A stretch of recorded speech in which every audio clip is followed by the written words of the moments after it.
Hey, I'm in a boat again. I guess somebody was too busy reviewing games to come up with a new image for this video. Anyway, the good news is that today's contest result show is actually worth paying attention to. I know I say that every time, but I'm being serious right now. Just wait until you see these horror game ideas. If you watched my video from Saturday, you'll know that I asked you to come up with a horror game concept worse than Slender: The Arrival. You see, that's the game where you wander around a spooky forest looking for missing pieces of paper. Yeah, it's pretty lame. But I dared you to come up with an idea that was even lamer. Well, you guys delivered. Here are a few of my favorites. Shintai Reviews says, how about a horror game where you find copies of Interstellar and force people to watch it? At least Slender: The Arrival is only 90 minutes. Andrew Ryan suggests a horror game where you audit someone's taxes. They just bought a house and they haven't deducted the interest.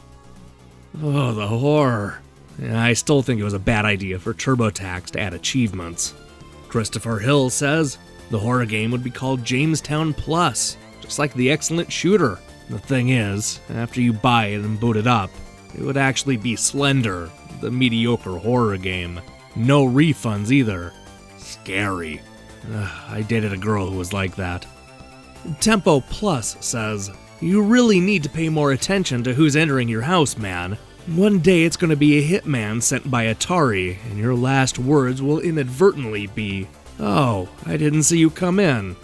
I don't own a PS4, nor an Xbox One, but I still have a horror for you. A horror game consisting entirely of QuickTime events. At least you control the moves of the character in Slender. My life is a QuickTime event.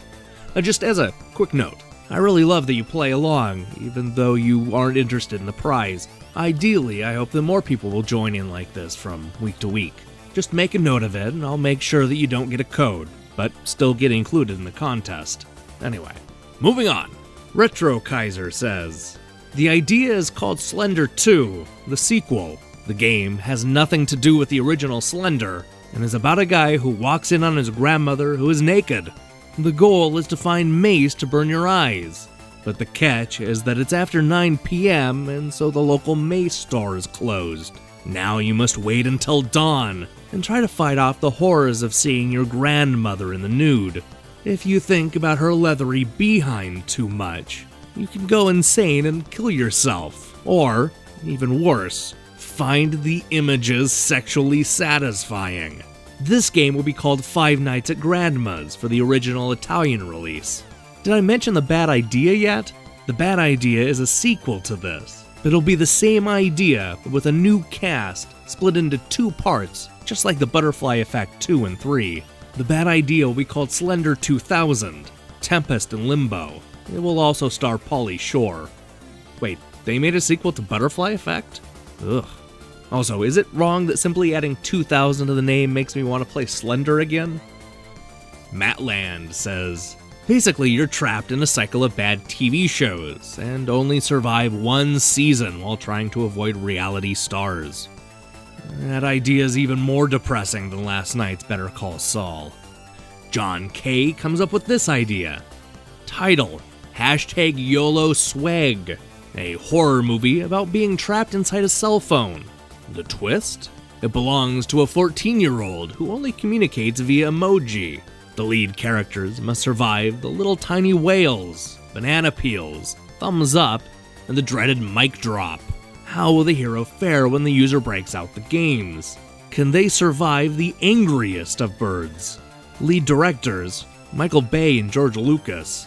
Starring Kris Jenner Kardashian as the user, Snooki as the one trapped, and Nicolas Cage as the cell phone.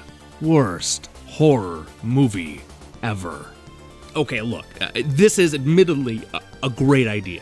In fact, this idea is so good that one day in the future, you're going to link to this video as proof you predicted a $300 million blockbuster movie.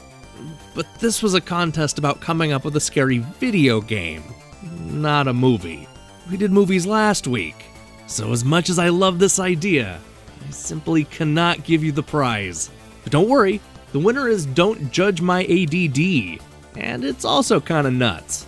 a horror game about debugging code that is missing a semicolon somewhere, while the spirit gerbil of Christmas in Zambia visits you to inform you that you don't call your parents enough. All characters are voiced by a 5-year-old who just slammed a Red Bull. The twist: the missing semicolon is actually in the very same game you're playing, and it necessarily crashes every playthrough. No checkpoints. It's scary because it's true. Alright, there we have it. For a game that was middling at best, this contest made me happy I covered it. I had a lot of fun reading what you came up with, and I appreciate you taking the time to be part of this dumb contest. I'm sorry if you didn't win, but we still have copies of it up for grabs on our Twitter page, so be sure to check out @DefunctGames. I'm not sure what the next contest will be, but I do know that it will launch this weekend. In the meantime, check out my Axiom Verge review if you haven't already. There are some big games coming out in April, so be on the lookout for more reviews. Oh, and don't forget to subscribe and recommend Defunct Games. See you next time.